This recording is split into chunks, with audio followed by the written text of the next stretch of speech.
We need all the Palo Santo today. Alright, it'll smell nice. Aries Rising always gets the cool intro because it's like the first one I film, so I fucking smudged the space. But anyway, hi, I'm Mara, and welcome to the Aries Rising forecast for all of 2020. So this is your yearly astrology and tarot forecast.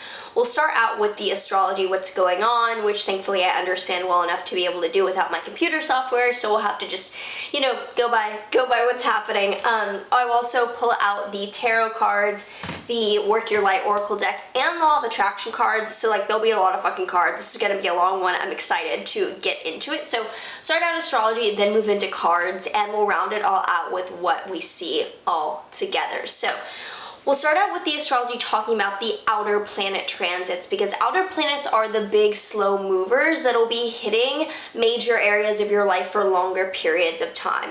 So at the end of 2019, Jupiter ingressed into your Capricorn 10th house, bringing expansion, abundance, and opportunity into your 10th house of career and public image. So you can expect for most of 2020 up until December, but I'm not going to touch on that because it's just the tail end of December that it moves into Aquarius. You'll have Jupiter in your Capricorn 10th house, bringing these opportunities to your area of life of career and public image, which I know has been taking kind of a beating or requiring a lot of transformation over the past few years. So on February 20th, July 27th, and October 12th, Jupiter will sextile Neptune in your 12th house, which means that there will be an opportunity to connect growth in your career through some dreams of your subconscious. Like dreams might finally have the opportunity to come true for you to manifest in your career world. On April 4th, June 30th, and November 12th, Jupiter will also conjoin Pluto in your Capricorn 10th house. This will be a co-present throughout the whole year, but Jupiter conjoining Pluto on those dates listed, which will all be below, will especially be pointing at pressure cookers of kind of like the lid finally being blown off, or this huge transformation will finally get the outer manifestation that you've been waiting for. This can be a huge breakdown, or it could be a huge breakthrough, depending on what opportunities you're taking advantage of in your career world. On May 14th as well, Jupiter will station retrograde at 27 degrees Capricorn. So if you have any points or planets at 27 Capricorn, you can expect this May to highlight that activity there. And as well on September 12th, Jupiter will station direct at 17 Capricorn. So if you have anything at 27 or 17 Capricorn that's being highlighted by this station, you can expect that planet or point to be very activated for this area, for that time of year. At the very end of the year, on December 19th, Jupiter enters Aquarius in your 11th house of groups, friends, and alliances. So the focus of expansion will move there nearing the end of the year. And on December 21st, Jupiter will conjoin Saturn at 0 degrees of Aquarius, which is a large collective important date because this is the beginning of the next Jupiter-Saturn cycle. It represents where the new boundaries and growth are happening in terms of collective consciousness. For you, you can expect the tail end of 2020 to highlight a new grounded start in your area of groups, friends, and alliances. But for most of 2020, the focus will be on expanding what has now cleared out and paved anew in your career world. So let's move on to Saturn now. Saturn, the planet of boundaries, limitation, structures, and challenges, coming into or still remaining in your 10th house of Capricorn until March 21st, when Saturn will first enter Aquarius in your 11th house, bringing new limitations, boundaries, and lessons into that area of your life of networking and friends in general.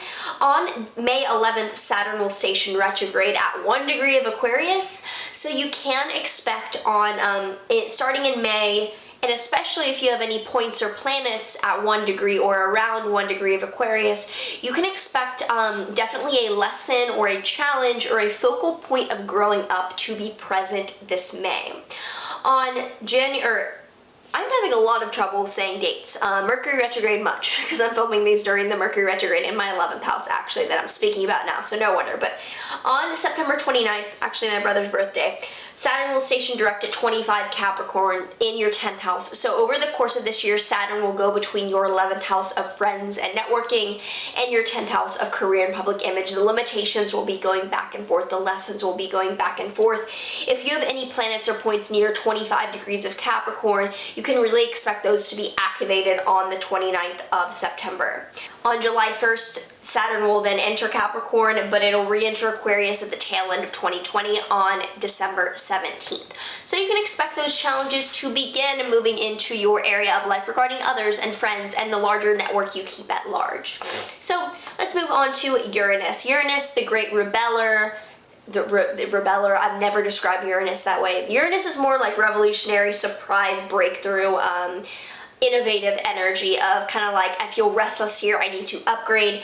Uranus is still trailing through your second house of Taurus, bringing new innovations and revolutionary thought or surprise events, all of a sudden happenings, into your area of life of finances and value and what you personally own. So on January 10th, Uranus will station direct at 2 degrees Taurus. Because Uranus was retrograde a lot of 2019, it'll station direct at 10 degrees Taurus. If you have anything around 10 Taurus, expect that to really get a oomph of like surprise energy. And then on August 15th, Uranus stations retrograde at 10 degrees Taurus. So if you have anything at 2 or 10 Taurus, expect that to be really like kind of blown up. I couldn't decide between off and up, and we went with, okay, yeah, moving on.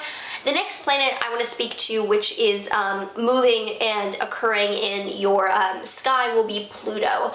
Neptune is still in your Pisces 12th house, but it's not really hitting much. So Pluto is the next heavy hitter. Pluto on April 25th will station retrograde in 24 degrees Capricorn.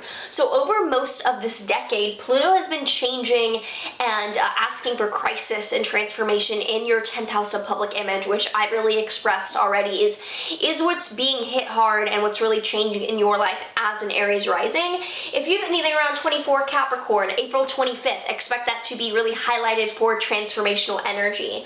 On October 4th, Pluto will station direct at 22 Capricorn. So if you happen to have like your MC or any planets around the middle degrees of the 20-degree Capricorn range, you can definitely expect that to be highlighted for transformational energy. So those are the outer planet transits. Those are the larger dynamics happening in your sky for this 2020.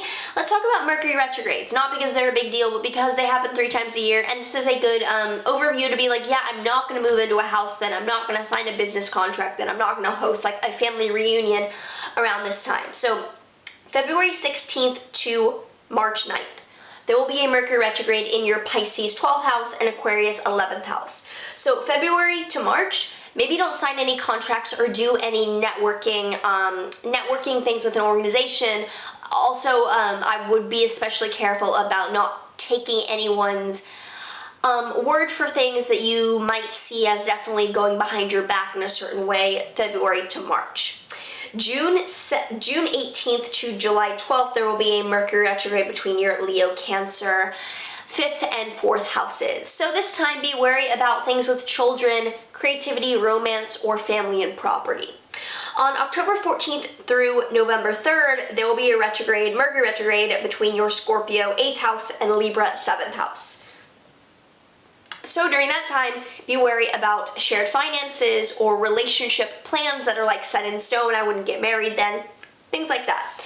There will be a Venus retrograde, which is similar to Mercury in the sense that whenever a planet is retrograde, its significations are reversed or inverted or delayed or said to go inward in a sense. So Venus retrograde is a time to think about relationships, contemplate them, maybe don't start anything new. On May 13th through June 25th, there will be a Venus retrograde in your Gemini 6th house. So watch out for starting a new relationship with a coworker, with a fitness instructor, or with going on any health regime or using money in terms of your health this May to June. There will be a Mars retrograde. So a Mars retrograde, inversions of Mars significations, watch out for starting anything physically new. Watch out for siblings possibly turning against you in some way. Watch out for assertive activity on September 9th through November 13th. This will be in your Aries first house. So this means that for you on this fall, September into November, watch out for any impulsive actions regarding you and your physical body, or you being the agent. Being ruled by Mars as well, being in Aries, ruled by the planet Mars, this will probably be an important time for you this fall not to make impulsive, rash decisions or come across as abrasive, or be careful about your physical body. So eclipses happening. Eclipses are points of personal transformation and evolution, kind of skyrocketing that area of our life to really enhance what the personal path that's changing there for us is happening that year. This is a kind of a transition year between our eclipses were in the Cancer Capricorn axis. Now, because the eclipses move back in the zodiac, they will be happening in the Sagittarius Gemini axis, but there's still some overlap between the two.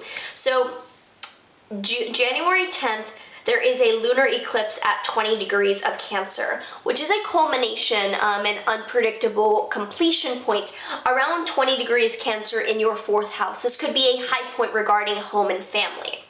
On June 5th, there is a lunar eclipse, a full moon in your Sagittarius 9th house at 15 degrees Sagittarius. This is the beginning of a culmination regarding your higher education, your long distance travel, your plans or authority figures in your life in general.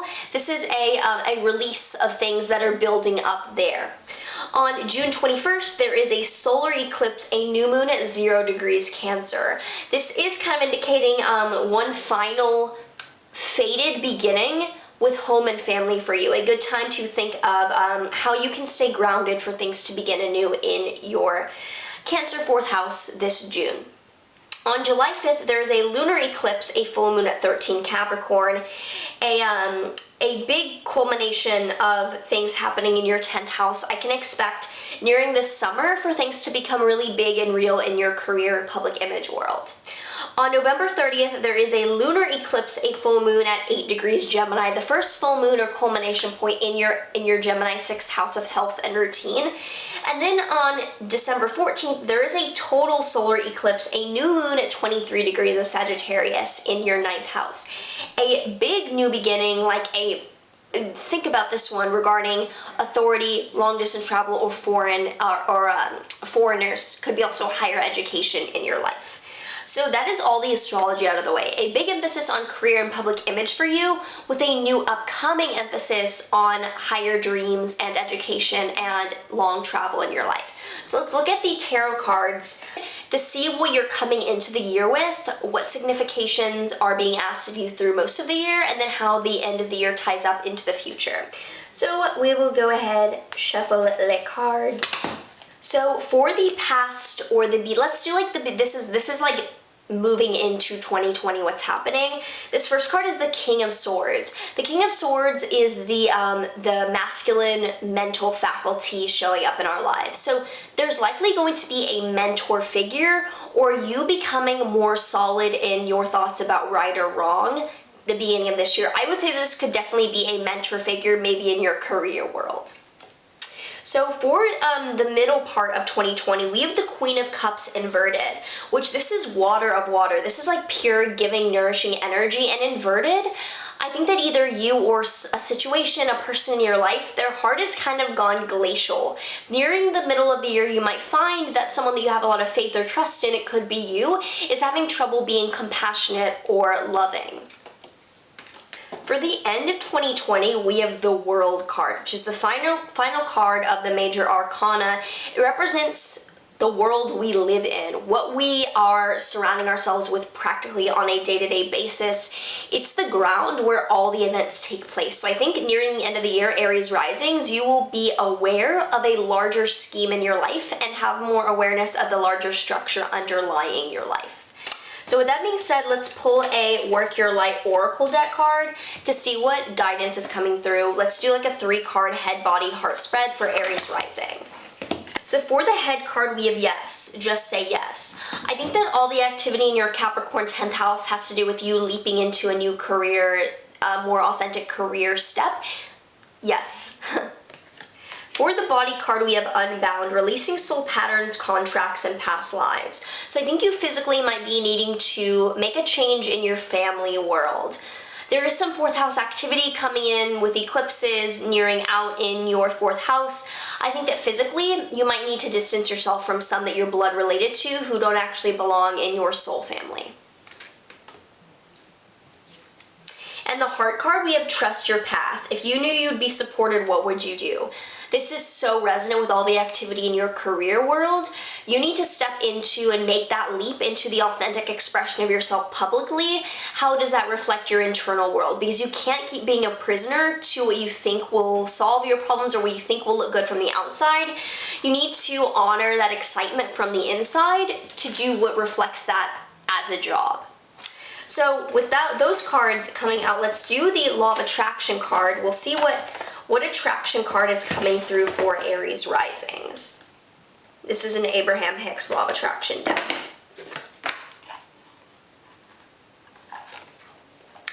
I can focus specifically upon what I want. You are bombarded by thought stimulation, and so unless you give your attention to what you specifically want, you can be influenced by that which surrounds you. Unless you are focusing on what is important to you, you can be stimulated by others' thoughts which may or may not be important to you. So this is reaffirming that you need to be discerning about the environment that you're in, maybe at home, maybe in the workplace, to better figure out what it is that you want. Because things will keep being murky unless you make a definitive decision for your best interest.